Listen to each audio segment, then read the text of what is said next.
সর্বশেষ যে ব্যক্তি জাহান্নাম থেকে মুক্তি লাভ করবে তাকে আল্লাহ পাক বলবেন, ফেরেশতাদেরকে বলবেন, ও আমার ফেরেশতারা, আমার এই বান্দাকে জান্নাত এবং জাহান্নামের মাঝখানে রেখে দাও।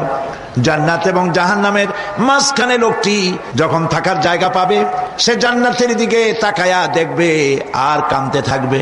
আল্লাহ পাক জিজ্ঞেস করবেন, বান্দারে, যুগের পর যুগ ধরে জাহান্নামে কেঁদেছো, আমি রব্বুল আলামিন জাহান্নাম মাফ করে দিয়া জান্নাত জাহান্নামের মাঝখানে রেখে দিয়েছি, আযাব থেকে তো বেঁচে গেছো, এখন কান্দো কেন? লোকটি বলবে, রব্বুল আলামিন কান্দি এই কারণে, জাহান্নাম থেকে মাফ করেছো, তোমার শুকরিয়া আদায় করি। জান্নাত তো আমার কপালে নাই, কিসমতে নাই, কিন্তু জান্নাত আমি এখান থেকে দেখতে পাচ্ছি, জান্নাতের সুঘ্রাণ আমার নাকে আসতেছে, কপালে নাই যাওয়ার। আমি কাঁদি এই জন্য, তুমি যদি মেহেরবানি করে আমাকে জান্নাতের দরজার কাছে একটু দাঁড় করায় দিতা, প্রাণ ভরে তোমার জান্নাতের দৃশ্যটা একটু দেখতাম। আল্লাহ পাক তার আরজি পূরণ করবেন, বলবেন যাও। ফেরেশতাদের বলবেন, এর জান্নাতের দরজার কাছে দাঁড় করায় দাও। জান্নাতের দরজার কাছে দাঁড়িয়ে লোকটি আবার কান্না শুরু করবে। আল্লাহ পাক প্রশ্ন করবেন, এবার কান্দো কেন?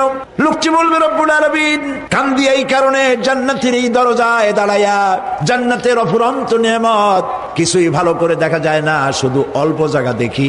যদি তুমি আমারে দয়া করে জান্নাতের মাঝখানে দাঁড় করায় দিতা, চতুর্দিকে তাকায়া তাকায়া দেখা কলিজারে ঠান্ডা বানাইতাম, তবে আমি ওয়াদা করি জান্নাতের কোন নাজ নেয়ামত, কোন ফল আমি খাবো না, ধরবো না, সইব না। একটুখানি মেহেরবানি করে মাঝখানে দাঁড় করাইয়া দাও, জান্নারে ঠান্ডা করি। আল্লাহ রব্বুল আলামিন ফেরেশতাদের বলবেন, আমার এই বান্দারে জান্নাতের মাঝখানে দাঁড় করাইয়া দে।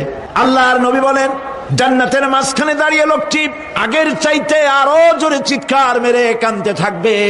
আল্লাহ পাক বলবেন, বান্দারে কি হলো তোর? দরজার কাছে আসতে চাইছিলে, আইনা দিলাম। এবার মাঝখানে আসতে চাইছো, তাও এনে দিয়েছি, আবার কান্দো কেন? লোকটি বলবে, রব্বুল আলামিন এবার কান্দি এই জন্যে, তুমি যখন দয়া করে একটিবার জান্নাতের মাঝখানে এনে আমাকে দাঁড় করায় দিয়েছো, তুমি রহমান রহিম গফুরুর রহিম, এই জান্নাত থেকে আবার আর বাইর করে দিও না। আল্লাহ রাব্বুল আলামিন বলবেন, ও আমার বান্দারে, আমার এই জান্নাত তোর খুব পছন্দ হয়েছে নাকি? লোকটি বলবে, রব্বুল আলামিন কলিজা ঠান্ডা হয়ে গেছে, ভাবতেও পারি নাই জান্নাত এত সুন্দর। আল্লাহ পাক বলবেন, বান্দারে এরকম একটি নয়, দুইটা নয়, তোর জন্য আমি 10টা জান্নাত এইরকম রিজার্ভ করে রাখছি।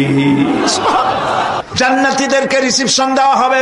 জান্নাতীরা যখন আল্লাহর হুকুমে জান্নাতের দিকে যেতে লাগবে, আর যখন জান্নাতের কাছে চলে যাবে, আল্লাহ রাব্বুল আলামিন শোনায় দিচ্ছেন, হাত্তা ইযা জাউহা ফুতিহাত আবওয়াবুহা ওয়া ক্বালা লাহুম খাজানাতুহা